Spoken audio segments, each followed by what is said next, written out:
À 20 ans, le diagnostic tombe, sclérose en plaques. Les médecins sont unanimes, il sera paralysé des jambes de manière irréversible. C'est le fauteuil roulant à vie. Mais un soir, dans un temps de prière, et alors qu'il est désespéré, une force invisible le fait lever et il se met à marcher d'une manière tout à fait inexplicable. Par la suite, il va même voir Jésus face à face pendant 5 heures. Quand le surnaturel devient naturel, c'est le témoignage de Bernardil.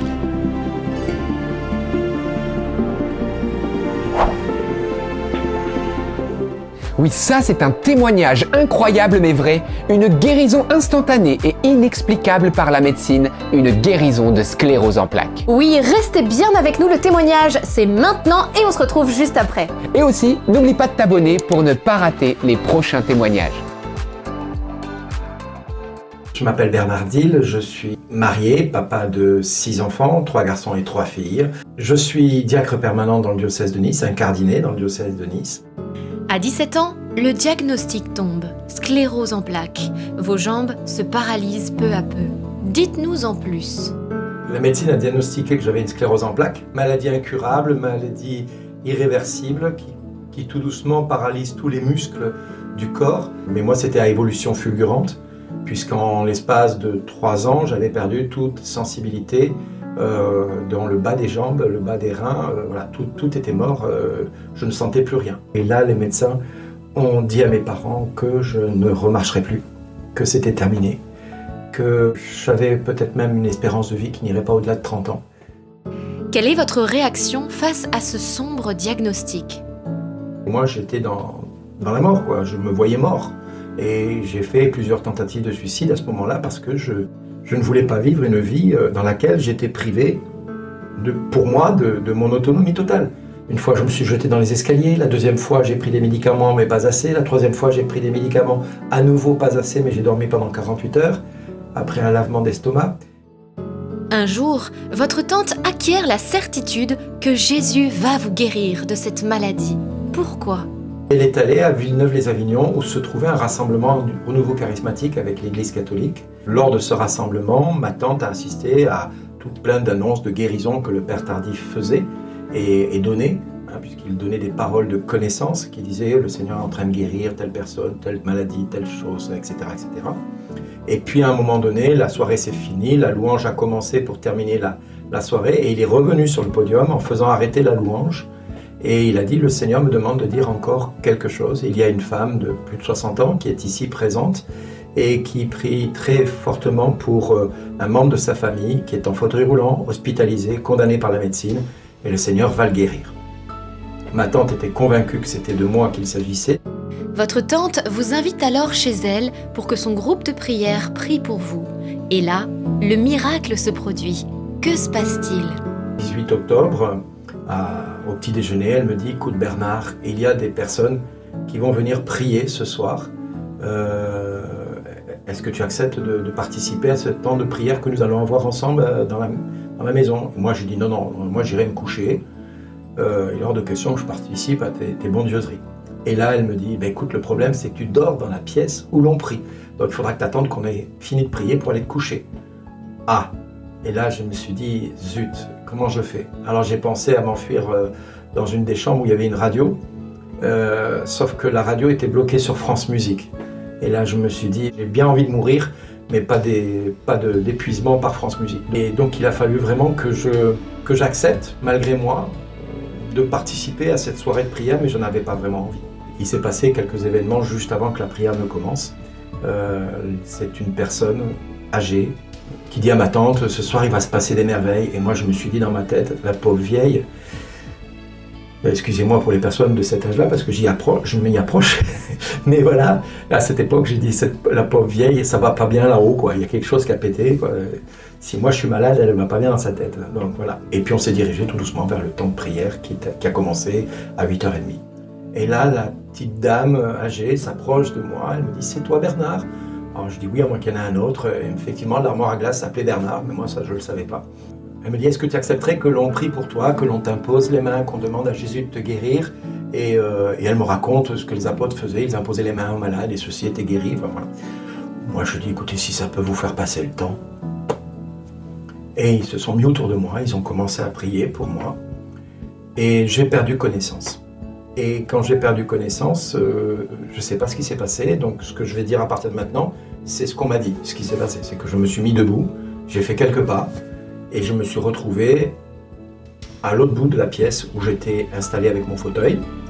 Et je me suis retrouvé allongé par terre, la tête posée sur le bas du canapé, où j'étais censé dormir. Et quand j'ai repris connaissance, là j'entendais tout le monde crier des gloires à Dieu, des merveilles, merci Seigneur, des louanges, tout ça. Je dis mais qu'est-ce qui leur arrive? Qu'est-ce qui se passe? Et moi je me vois par terre, je vois mon fauteuil à l'autre bout de la pièce, et là la petite dame s'approche, elle me dit Bernard, ne crains pas, Jésus t'a guéri, lève-toi et marche. Je dis vous êtes fou, qu'est-ce que vous m'avez fait? Remettez-moi dans mon fauteuil. Sauf que j'ai senti quelqu'un me prendre par la nuque, et je me suis retrouvé debout. Et elle qui me disait, Bernard, ne crains pas, Jésus t'a guéri.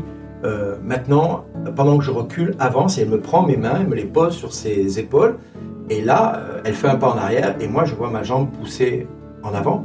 Mais moi, quand je sens cette main dans le dos, je me retourne et je vois strictement personne. Et là, j'ai paniqué, j'ai dit, remettez-moi dans mon fauteuil, je vais tomber, remettez-moi dans mon fauteuil, j'arrêtais pas de répéter ça. Et elle, qui n'arrêtait pas de répéter à son tour, ne crains pas, Jésus t'a guéri, avance, ne crains pas, Jésus t'a guéri, avance.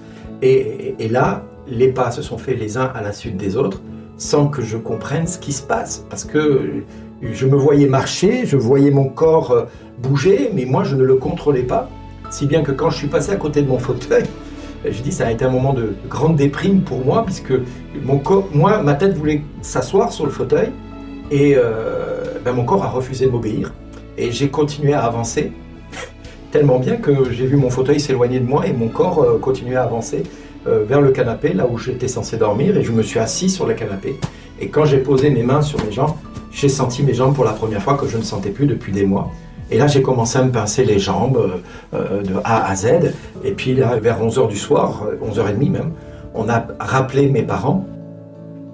Et là, j'ai dit à maman, je dis, écoute maman, j'y comprends rien, je ne sais pas ce qui m'arrive, je marche, j'y comprends rien, je te passe Tata, elle t'expliquera mieux que moi j'y comprends rien. Et je lui ai passé le téléphone, ma tante lui a expliqué. Mon père, ma mère et ma sœur se sont convertis instantanément, c'est-à-dire qu'ils sont redevenus chrétiens pratiquants. Suite à votre guérison, comment réagit le médecin qui vous suivait? Mais quand je suis allé voir le premier médecin qui avait posé le diagnostic de la sclérose en plaques, quand je suis arrivé ce jour-là, ce médecin m'a reçu dans son bureau, et quand il m'a vu arriver déjà debout, il a fait un pas en arrière en disant « Mais qu'est-ce qui ça te passe? Qu'est-ce qui lui arrive ?» Et parce que lui, il ne s'attendait pas à me voir arriver debout. Donc la première chose, premier choc. Et lors de l'examen neurologique qu'il a fait rapide, il m'a dit écoute, je voudrais quand même te poser une seule question. Comment tu expliques le fait que tu marches? Je dis je ne l'explique pas, justement je ne le comprends pas. Et le médecin il me dit alors c'est comme si on t'avait dit lève-toi et marche. Je dis c'est exactement ça. Et il m'a dit alors je ne veux pas en entendre plus, c'est bon pour moi, ça reste inexplicable, ça fait trop pour moi. Et j'ai su plus tard que ce médecin, suite au passage du Père Tardif, il avait eu 5 patients qui avaient été visités par le Seigneur. Quelles sont les conclusions officielles du corps médical? Tout est redevenu normal, comme si j'avais jamais eu de sclérose en plaques. C'est ça qui est incroyable et c'est ce qui était inexplicable pour le corps médical aujourd'hui encore. Le premier dossier médical disait que j'étais bien atteint d'une sclérose en plaques et que dans le nouveau dossier, il n'y avait plus aucune trace de la sclérose en plaques parce que dans le cortex cérébral, il y a ce qu'on appelle une cicatrice qui s'opère et qui avait totalement disparu lors des examens qui ont eu lieu plus tard. Lors de son diagnostic, il a dit simplement « guérison inexplicable, les traces de sclérose en plaques ont totalement disparu ». C'est ce qu'il a mis dans le rapport médical me concernant. Revenons à votre témoignage, Bernard. Le lendemain de ce miracle, votre tante souhaite vous faire témoigner dans un autre groupe de prière. Et là, il se produit un phénomène incroyable. Que se passe-t-il? Ils ont commencé à chanter un chant, vous savez, les chants du carnet Il est vivant, et puis un deuxième chant, et puis le Bernard que vous voyez, là, il est tombé par terre. Je me suis vu partir, j'ai pas compris pourquoi, je perdais l'équilibre, et quand je reviens à l'esprit, ma tante s'approche de moi, elle me dit « Tu te rends compte de ce que tu viens de faire ?» Je dis « Je viens de tomber ». Elle me fait « Non, tu viens pas de tomber ». Je dis « Si, le chant vient de finir, là, j'ai perdu l'équilibre, je sais pas ce qui m'est arrivé, j'ai fait un malaise ». Elle fait « Non, t'as pas fait un malaise, t'es tombé par terre, certes, mais ça fait plus de 2h30 que t'es par terre ». Je regarde tout le monde autour de moi et tout le monde pleure. À l'inverse de la veille où tout le monde était dans la fête, dans la joie, là je vois tout le monde pleurer. Je dis mais qu'est-ce qui se passe? Elle me fait mais et tu te rappelles de rien? Je lui fais non, je me rappelle de rien. Et là elle me raconte ce qui s'est passé pendant le temps où j'étais par terre. J'ai commencé à appeler toutes les personnes par leur prénom alors que c'était la première fois que je les voyais. Je les ai appelés par leur prénom, je leur ai cité des passages de la parole de Dieu avec en leur demandant de mettre des actes concrets dans leur vie. Que quand je leur donnais un passage de la parole de Dieu, je leur donnais les références bibliques. Et comme ils avaient du mal à trouver la référence dans la Bible, suivant la traduction qu'ils avaient, eh bien je leur donnais le numéro de la page dans laquelle se trouvait la référence biblique et le texte intégral, et que je disais par cœur, ce que je n'avais jamais fait puisque je ne connaissais pas la Bible à l'époque. Et toutes les personnes ont été visitées par Dieu ce jour-là, individuellement, par des paroles que je leur ai toutes adressées à chacun et à chacune, y compris vers ce capucin qui était présent dans ce monastère, qui assistait à la prière, puisque ce frère capucin m'a raconté ce qui lui est arrivé. Il est décédé maintenant puisqu'il avait un cancer à l'époque, et au seuil de sa vie, il se posait la question de savoir s'il avait fait le bon choix, s'il avait vraiment fait le choix que Dieu lui avait demandé. Et Dieu a commencé à l'appeler par son prénom de baptême. Et comme ils se regardaient tous, apparemment, à un moment donné, le Seigneur, à travers moi, lui a dit quand tu es rentré chez les Capucins, on t'a donné ce prénom. Et oui, tu as été fidèle en tout ce que tu as fait. Et oui, je t'attends, je prépare une demeure pour toi, à mes côtés. Et le Capucin a été comme rasséréné de cette présence de Dieu qui est venue le consoler au seuil de sa vie, de tous les doutes qu'il avait, de savoir s'il avait été fidèle en tout. Et le Seigneur l'avait comme réconforté et assuré de la vie éternelle juste avant de partir, quoi. Et ça, c'était, je dirais, ce qui a permis à l'évêque que j'ai rencontré quelques jours plus tard, avec le témoignage du Capucin, de se rendre compte que c'était vraiment Dieu qui avait agi, quoi. D'autres guérisons inexplicables se produisent dans les jours qui suivent. Racontez-nous. Le lendemain, à nouveau, il s'est passé un autre événement, c'est que je passe dans le couloir où ma tante est en train de parler avec une personne qui s'appelle Marcel. Et en passant à côté de ma tante, je dis à ma tante, dis à cette dame de se lever de son fauteuil roulant. Et quand je dis à cette dame de se lever de son fauteuil roulant, ma tante entend un cri de l'autre côté, et elle écarte le téléphone, et elle dit à cette dame, elle dit « Marcel, mais qu'est-ce qui t'arrive? Qu'est-ce qui se passe ?» Elle dit « Je suis debout, je suis debout, je suis debout !» Et Marcel a été effectivement guérie, puisqu'elle était condamnée par la médecine depuis longtemps, elle était paralysée depuis plus de 20 ans. Elle n'était pas censée remarcher jamais de sa vie. Ce qui est incroyable, c'est que c'est son mari qui m'a le plus surpris dans l'histoire, puisque son mari est arrivé dès le moment où elle s'est levée du fauteuil. Donc il est rentré à la maison, et quand il a vu sa femme debout, il a compris que quelque chose s'était passé. Et il a laissé les clés sur la porte et il est parti en sens inverse vers la mairie. Il est allé voir le maire et il lui a dit « Je vous rends ma carte du Parti communiste parce que j'ai trouvé beaucoup mieux ». Il s'est converti instantanément en voyant sa femme se mettre debout. Et il s'est passé des quantités de guérisons à partir de là, à tel point qu'il y a eu par exemple une guérison d'une dame qui est venue, elle est arrivée en larmes. À un moment donné, je lui ai dit « L'année prochaine, tu reviendras avec un fils dans les bras ». Elle fond en larmes encore plus. Elle repart de la prière comme ça, et puis ensuite, cette dame qui est revenue presque 5 semaines plus tard, nous voir à la maison, la première image qu'elle nous montre, le corps d'une femme, mais avec une zone une ombre, mais avec une espèce de fil lumineux tout autour de ce ventre à l'intérieur. Et elle dit, vous voyez, là c'est l'emplacement normalement où se trouve mon utérus, et le fil que vous voyez, c'est une espèce de fil d'or, de feuille d'or que le cancérologue a mis pour éviter que le cancer que j'ai eu, lorsqu'il m'a fait l'ablation de l'utérus, se propage dans le reste du corps. Sauf que dans la deuxième pochette, elle nous montre d'autres radios qu'elle venait de faire le matin même, à Toulouse.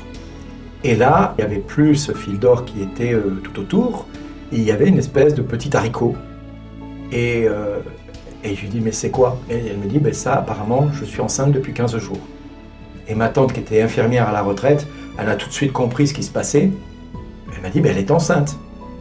Je dis, oui, et alors?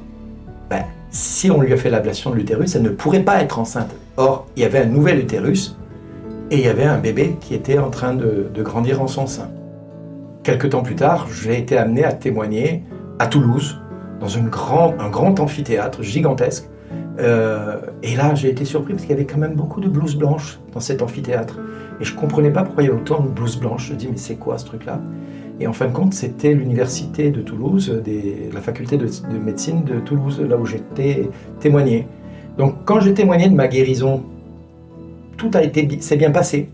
Sauf que quand j'ai commencé à témoigner de la guérison de cette femme, là j'ai entendu des « ouh, faites-le taire » et puis j'ai commencé à recevoir des bouts de gomme, des crayons, des papiers, des oranges même, des pommes que j'ai reçues, comme pour me faire taire. « Faites-le taire, j'entendais dans la salle. Et là j'ai vu un homme, 60, 65 ans, se mettre debout, avancer, venir vers le podium, monter sur l'estrade, et là tout le monde s'est tu. Il me dit « est-ce que je peux prendre le micro ?» Je dis « oui, je ne peux plus rien dire de toute manière. » Et là, le médecin il dit écoutez, vous me connaissez tous, je vous enseigne l'obstétrique depuis des années et je viens de comprendre comment ma patiente a été guérie aujourd'hui. Donc j'arrête l'enseignement de l'obstétrique ici. J'arrête parce que je n'ai plus rien à faire ici. Je dois me remettre en question dans beaucoup de domaines. Et ce médecin est parti en Afrique soigner et aider les femmes en Afrique à mettre leur enfant au monde et à concevoir leur enfant. Voilà. Pouvez-vous nous partager un dernier miracle dont vous avez été témoin? Je reçois une parole qui se tourne vers une personne qui est là dans l'assemblée. Je dis, il y a une personne dans l'assemblée qui connaît un jeune de 7 ans qui est atteint de leucémie et le Seigneur veut le guérir, il faut qu'on aille prier pour lui. Et la personne était bien là, sauf que la personne n'a pas osé lever la main. Elle n'est revenue que le lendemain pour nous dire la personne que tu as parlé de leucémie, effectivement, je le connais, c'est le fils de mon voisin qui est atteint de leucémie, mais il n'a pas qu'une leucémie, il a une hépatite virale et il lui reste plus que quelques jours à vivre d'après les médecins, donc voilà. Je dis, il faut qu'on y aille. Alors on est parti le samedi à l'hôpital de Purpan, à Toulouse, et je me suis retrouvé devant un petit garçon qui était un enfant de Dachau, oui, un enfant des camps de concentration. Je dirais que ses jambes avaient l'épaisseur de son poignet. Voilà, ses jambes étaient l'épaisseur de son poignet. Et là, à ce moment-là, moi je prends l'huile, j'en mets un tout petit peu sur mon pouce, à travers le bouchon du flacon, et je fais un signe de croix sur sa main gauche et sur sa main droite, et une sur son front. Et là, je dis, écoute, dans 15 jours, tu vas aller jouer avec ta sœur et tes frères. Et là, sa maman me regarde, me dit « Vous connaissez notre famille ?» Je dis « Non, pourquoi ?» Elle me dit « Mais comment vous savez qu'il a des frères et une sœur ?» Je dis « Mais peut-être parce que c'est Dieu qui me l'a révélé, parce que moi je ne sais pas trop comment je fonctionne actuellement. Je suis en pleine découverte de ce que je vis au quotidien. Donc voilà, je vous dis les choses comme je les ressens. » Elle me dit « Vous savez, c'est une grave maladie qu'il a quand même. » Et je dis oui, mais moi j'ai dans le cœur que dans 15 jours, il aura une permission pour le week-end, pour aller jouer avec ses frères et sa sœur. Donc je vous le dis simplement, comme ça. Et en arrivant dans la pièce où on se change, la maman me dit, vous savez, l'an dernier, à la même date, j'ai perdu mon fils aîné de la même maladie. Ça fera 1 an, jour pour jour, pratiquement aujourd'hui, que mon fils aîné est mort de la même maladie. Et là, dans ma tête, ça a fait l'effet d'une bombe. Je me suis dit, oh, qu'est-ce que j'ai dit? Est-ce que j'ai dit quelque chose de fou ou pas? Sauf que 8 jours après, l'ami est venu me voir et me dit « Bernard, Arnaud est sorti de chambre stérile et il a repris 5 kilos au bout de 5 jours. » Je dis « Waouh !» Et là, les médecins ne comprennent pas ce qui se passe. 12 jours plus tard, il avait effectivement une permission pour le week-end et il était avec ses parents.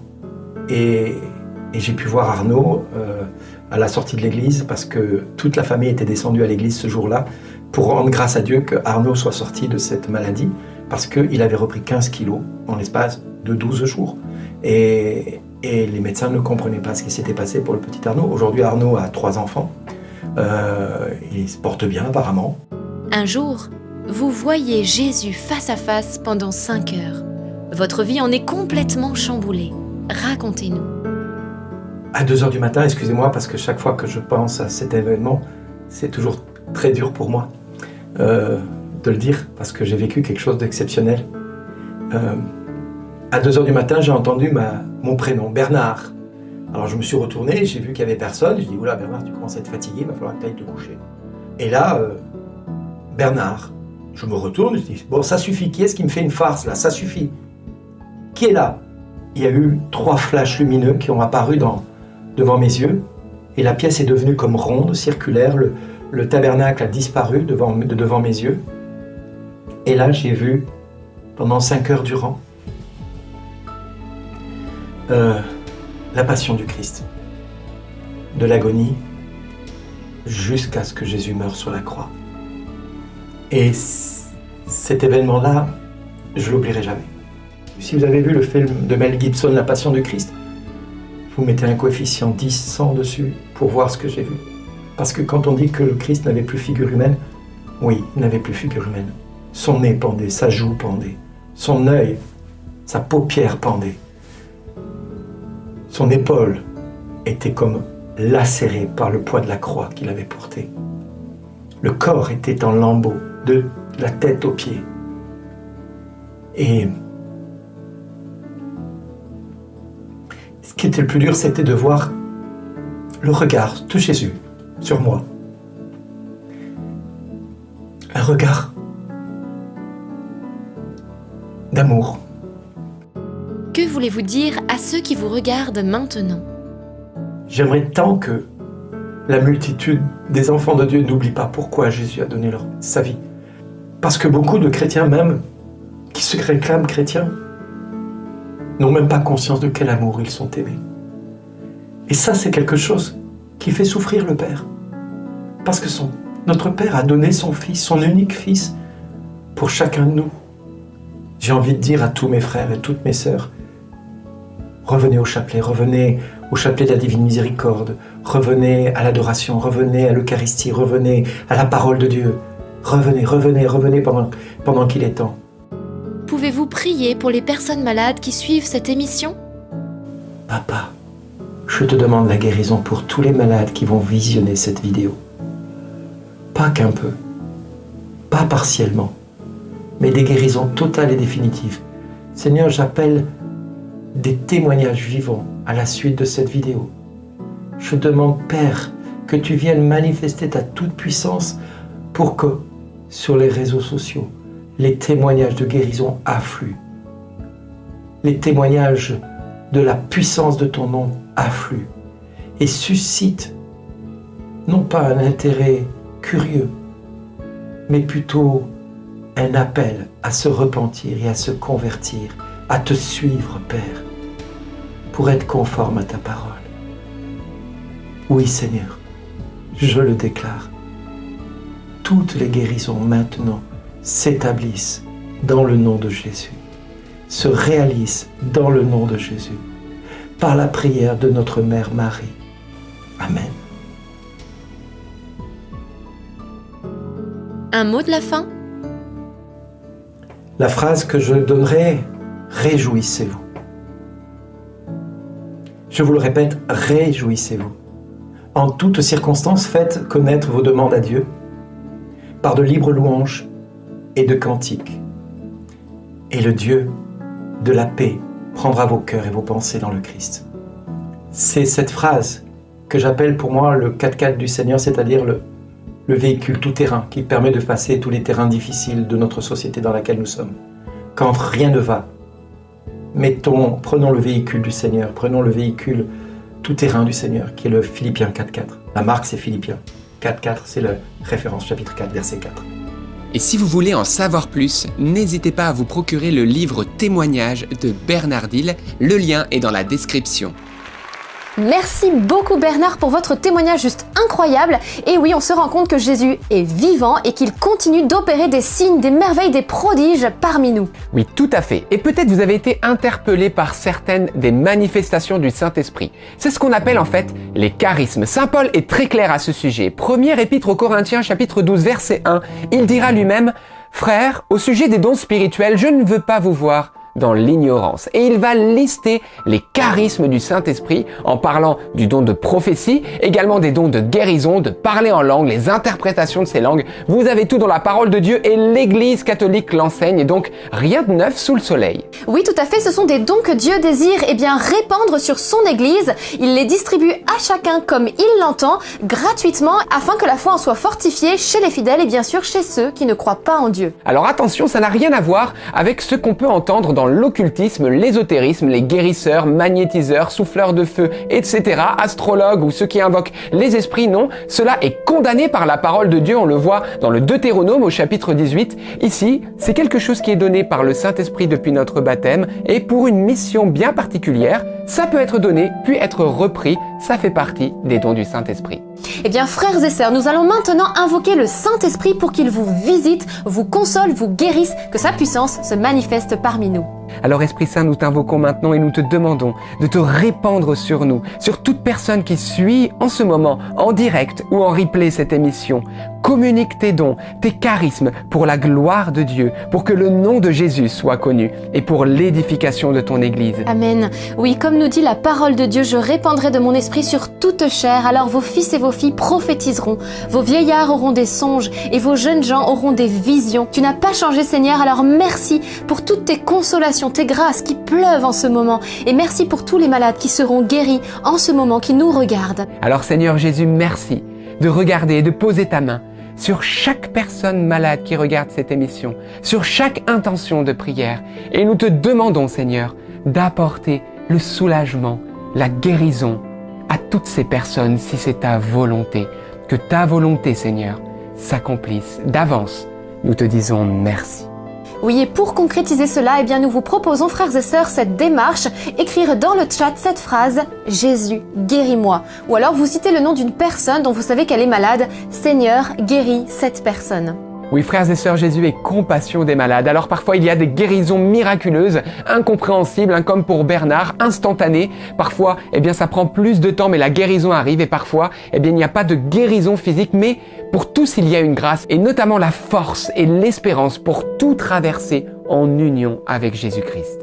Amen. Alors nous vous proposons bien maintenant de nous en remettre à la Sainte Vierge, la Vierge Marie, qui est aussi remplie de compassion pour tous nos malades. Alors Vierge Marie, bien nous nous tournons vers toi. Je vous salue Marie, pleine de grâce. Le Seigneur est avec vous. Vous êtes bénie entre toutes les femmes, et Jésus, le fruit de vos entrailles, est béni. Sainte Marie, Mère de Dieu, priez pour nous pauvres pécheurs, maintenant et à l'heure de notre mort. Amen. Eh bien voilà, c'est déjà la fin de cette émission. Mais attendez, déjà, si vous avez vécu une grâce de guérison ou un soulagement, n'arrêtez pas vos médicaments, mais allez voir votre médecin et c'est lui qui vous dira que faire. Et si vous désirez bien nous partager cette grâce de guérison, n'hésitez pas à nous envoyer votre témoignage. Vous avez pour cela notre site qui s'affiche à l'écran avec une rubrique témoignage. Oui, rendons gloire à Dieu en témoignant des merveilles qu'il fait dans notre vie. Amen. Alors surtout, ne partez pas sans vous abonner à la chaîne. C'est très important. Si c'est pas déjà fait, c'est tout simple. Vous faites comme à l'écran, c'est-à-dire que vous cliquez sur s'abonner et puis vous n'oubliez pas d'enclencher la petite cloche pour ne rater aucune des prochaines vidéos. Également, n'oubliez pas de liker la vidéo et enfin partagez-la. Partagez-la sur vos réseaux sociaux pour rappeler au monde que oui, Dieu est vivant, il continue d'agir, de guérir nos malades, de faire des merveilles. Alors on compte sur vous pour partager ce témoignage. Et voilà, on se retrouve, notez bien, le 7 novembre pour une nouvelle émission et d'ici là, n'oubliez pas, Rien n'est impossible à Dieu. À lundi.